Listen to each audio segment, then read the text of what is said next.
देश में महज अब 2 चरणों के चुनाव होना बाकी है। हिमाचल में 7वें और आखिरी चरण में चुनाव है। ऐसे में हिमाचल में भी इंडिया गठबंधन सक्रियता से भाजपा पर हमला बोल रहा है।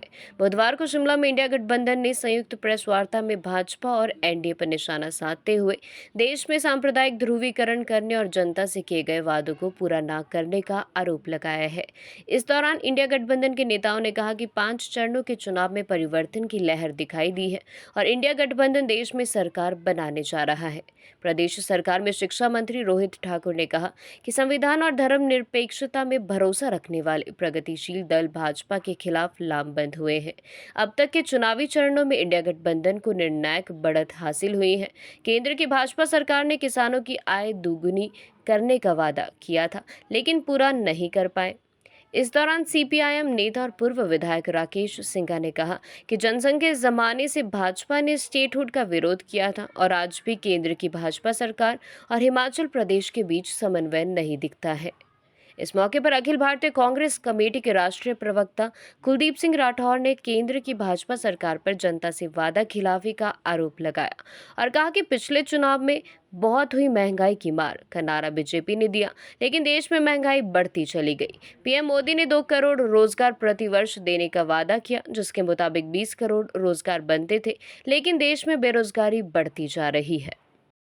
अध्यक्ष ने कहा, हमारी इंडिया अलायंस की जो निरंतर पूरे प्रदेश में, राष्ट्र में हमारे जितने भी हमारी प्रोग्रेसिव पार्टीज है, प्रगतिशील पार्टियां हैं, जो धर्मनिरपेक्षता और साथ ही साथ लोकतंत्र में विश्वास रखती है, वो एक तरह से जो भारतीय जनता पार्टी का कुशासन 10 वर्ष रहा है उसके लिए लामबंद हो रही है और पूरे राष्ट्र में एक माहौल भारतीय जनता पार्टी के विरुद्ध हो चुका है। एक परिवर्तन स्पष्ट रूप में दिख रहा है और वर्तमान में लगभग कोई 5 चरण हो चुके हैं और मैं समझता हूँ मात्र अब हिमाचल प्रदेश के संदर्भ में हमारे कोई 7-8 दिन शेष रह गए और हर आपके चाहे पार्लियामेंट की बात हो, विधानसभा सीटों की बात हो, हर जगह एक निर्णायक बढ़त कांग्रेस पार्टी ने मैं समझता हूँ प्राप्त कर दी है। ये एक तरह से सब्ज बाग दिखाने की बात रही है कृषि बागवानों के साथ। आपको याद होगा चाहे 14 या 19 की बात हो, इन्होंने कहा था कि किसानों और बागवानों की आय दुगनी करेंगे, लेकिन इसके विपरीत जो मार्केट इंटरवेंशन स्कीम के माध्यम से 1500 करोड़ के आसपास का प्रावधान प्रतिवर्ष मात्र हिमाचल प्रदेश नहीं पूरे भारतवर्ष के लिए किसानों के लिए एमआईएस के तहत होता था भिन्न भिन्न सरकारों के समय में, वो भी आपकी वर्तमान की एनडीए सरकार ने पिछली वर्ष से उसको खत्म कर दिया है। 1500 करोड़ से मात्र 1 लाख में एक टोकन बजट के रूप में रख दिया है। एक बहुत बड़ा कुठाराघात किसान और बागवानों के साथ है। जहां मैं अपनी सरकार की बात कर रहा था, फफूंदनाशक, कीटनाशक यानी इंसेक्टिसाइड, फंगिसाइड जो कांग्रेस सरकार के कार्यकाल के दौरान आपको अनुदान पे जो सब्सिडी पे हमारे लघु और सीमांत किसान को दवाइयां मिला करती थी, वो जयराम सरकार के कार्यकाल के दौरान उसको रोका गया था। उसको हमने पुनः प्रारंभ किया है। वजन के आधार पे हमारे सेब का, हमारे उत्पाद की बिक्री हो, ये भी ऐतिहासिक फैसला हमारी सरकार, कांग्रेस सरकार ने लिया है। यूनिवर्सल कार्टन, ये भी लंबे समय से किसानों की मांग रही थी। इस पर भी मैं समझता अपनी सहमति दर्शा के हमारी सरकार ने ये स्पष्ट रूप में दर्शाया कि हम किसान और बागवानों के साथ है। जगह जगह सीए स्टोर खुले, ये भी सरकार की योजना जो आने वाले समय में आपको धरातल पे सारी बातें दिखेगी। और अभी भी वर्तमान में लगभग कोई 44 देशों से मैं समझता हूँ यहाँ पर आपका रिकॉर्ड तोड़ इंपोर्टेड सेब आ रहा है, जिसके कारण बड़ा प्रतिकूल असर हमारे किसानों और बागवानों पर पड़ा। विशेषकर जिन्होंने अपना सेब कोल्ड स्टोर किया था उनको बहुत नुकसान हुआ है। ये भी एक बहुत मैं समझता महत्वपूर्ण विषय है जो हमारे क्षेत्र से जुड़ता है। चाहे ओपीएस की बात हो, गंभीर वित्तीय स्थिति थी, उसके बावजूद भी आपने ओपीएस प्रदेश के कर्मचारियों को 1,36,000 जिनकी संख्या बनती उनको देना एक ऐतिहासिक फैसला था। और इन्होंने इसके विपरीत जैसे राजस्थान में इनकी सरकार आई, इनका पहला कार्य था कि ओपीएस को बंद करे। इंडिया का गठबंधन देश के पैमाने पर और हिमाचल प्रदेश के पैमाने पर देश के संविधान को बचाने के लिए और हिमाचल प्रदेश में हिमाचल प्रदेश के अस्तित्व को बचाने के लिए यह गठित किया गया है। मैं सिर्फ 5 बातें आपसे शेयर करना चाहता हूं। पहली बात, कि हिमाचलता ये और बीजेपी ये कॉम्पैटिबल नहीं है। जो नेचुरल फॉर्म है इसकी कॉम्पैटिबिलिटी नहीं है। जब से हिमाचल प्रदेश का गठन हुआ है, जनसंघ और बाद में भारतीय जनता पार्टी स्टेटहुड के समय से इसका दृष्टिकोण ये था कि उसको हिमाचल प्रदेश को ठोड मारना चाहिए। और उस समय से लेकर अभी तक अगर हम इतिहास को ट्रेस करें तो बीजेपी और हिमाचल प्रदेश की कॉम्पैटिबिलिटी नहीं है। और इसीलिए इसको जनता ने इस चुनाव में नकार दिया है। They are going to lose all 4 Lok Sabha seats and the 6 assembly seats in Himachal Pradesh. कि 5th फेज के वोटिंग के बाद बहुत परिवर्तन आने वाला है।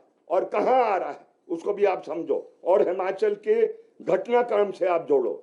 जहां जहां मोदी साहब ने प्रयत्न किया और शाह साहब ने प्रयत्न किया सरकारों को बेदखल करने के लिए, जो बेसिक डेमोक्रेसी हमारी है, इलेक्टेड जो पार्लियामेंट्स हैं, असेंबलीज हैं, जब आप उनको डिस्टेबलाइज करने की कोशिश करेंगे उसका एक बड़ा रिएक्शन, ये महाराष्ट्र के अंदर रिएक्शन आ रहा है।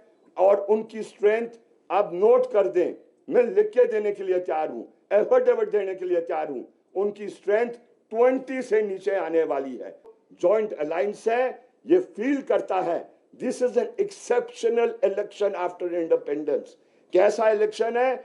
ऐसा इलेक्शन है कि जिसमें इस संविधान को बचाना बहुत अनिवार्य हो गया है।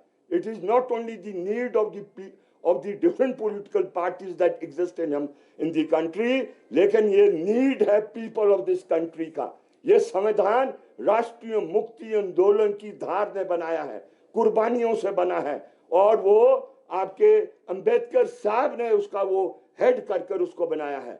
लेकिन आज बड़े दुख से हमें कहना पड़ रहा है, सिर्फ उसको खत्म करने का कार्य नहीं कर रहे हैं, लेकिन जो हमारे देश के अंदर जो पिछड़ी हुई क्या कहते हैं जातियां हैं और आपकी ये वो है, उसको वो रिप्लेस करना चाहते हैं। उसकी जो उसको रिजर्वेशंस थी उसको खत्म करना चाहते हैं, क्योंकि उनका कोर जो वोटर है और वो कोर जो उनकी पार्टी का है वो ऊपरी जाति के लोग हैं। माफ करें जब मैं ऐसी व्याख्या कर रहा हूं, लेकिन मुझे आप गलत नहीं समझना। और इसलिए वो इस संविधान को समाप्त करना चाहते हैं। And this alliance stands for saving this constitution, saving this country, saving the people. And आखिरी बात मैं ये कहना चाहता हूं, इनका डीएनए, बीजेपी के वालों का डीएनए देख लीजिए, और इनका डीएनए इस प्रकार का है जो एंटी पीपल है, एंटी हिमाचल प्रदेश है, एंटी दलित है, एंटी फार्मर है। वो पिछले 10 इयर्स ने ये सिद्ध कर दिया है। जब इनका इम्तिहान हुआ वो ये साबित हुआ है ये प्रो पीपल कहीं रहे नहीं है। और इसलिए आज अगर हिमाचल प्रदेश का अस्तित्व को बचाना है, सेब की खेती को बचाना है, तो इस इंडिया अलायंस ने वाव कर दिया है आखिरी सांस तक इस लड़ाई को, इलेक्टोरल बैटल को आगे ले जाएंगे। And on all 4 seats we are going to defeat them, including the 6 वो असेंबली कॉन्स्टिट्यूंसीज। ये राइटिंग ऑन द वॉल बहुत क्लियर है। इतनी ही बात। बेरोजगारी की बात थी, प्रधानमंत्री जी ने 2 करोड़ युवाओं को हर साल रोजगार देने की बात कही थी। आज तो 10 साल हो गए, कायदे से 20 करोड़ रोजगार बनते हैं, लेकिन लाखों युवाओं की छटनी हो गई, कहीं रोजगार मिले नहीं। पिछली बार नारा था बहुत हो गई महंगाई की मार, अब की बार मोदी सरकार। आप देख रहे हैं कि लगातार महंगाई बढ़ रही है। खाने पीने की वस्तुएं आम लोगों की पहुंच से बाहर हो रही है। चुनाव नहीं हो रहे, महंगाई का मुद्दा कहीं नहीं, बेरोजगारी का मुद्दा कहीं नहीं, करप्शन चरम सीमा पे। आज जो बड़े बड़े उद्योगपति हैं देश में, 4 या 5, पूरा धन का संचय उनके हाथों में हो रहा है और ये सरकार मूक दर्शक बन के बैठी है।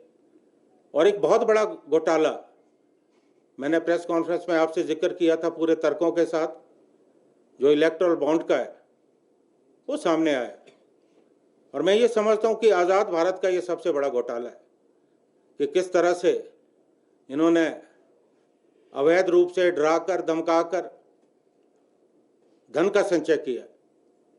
आज पूरे देश में हर जिला में इनके आलीशान दफ्तर बन रहे। दिल्ली का जो दफ्तर है वो तो 5 सितारा होटल से भी बढ़कर है। ये पैसा कहाँ से आ रहा है, ये एक मूलभूत प्रश्न है। आम जनता परेशान है और आज भी बार बार जिक्र होता है कि मोदी साहब की गारंटियां, कौन सी गारंटी इन्होंने पूरी की है। लोकतंत्र में आज विपक्ष का हक बनता है कि हम इनसे प्रश्न पूछें कि आप बताएं कि आपने पिछले 10 वर्षों में क्या किया। हमारे इंडिया गठबंधन के सभी साथी इकट्ठे हैं और मजबूती से इंडिया गठबंधन आगे बढ़ रहा है और प्रधानमंत्री जी, क्योंकि सूचना तंत्र उनके पास है, उन्हें निश्चित तौर पे सूचनाएं मिल रही है कि एनडीए लगातार पिछड़ता जा रहा है। इसलिए वो ऐसी भाषा का उपयोग कर रहे हैं जो प्रधानमंत्री जैसे बड़े पद पर जो व्यक्ति सुशोभित हो, शोभा नहीं देता। आज सांप्रदायिक ध्रुवीकरण का प्रयास किया जा रहा है, भाई को भाई से लड़ाने का प्रयास किया जा रहा है। राम मंदिर को लेकर किस तरह की भावनाएं वो व्यक्त कर रहे हैं, हमें हैरानी है। वो कह रहे हैं कि अगर कांग्रेस या इंडिया गठबंधन सत्ता में आता है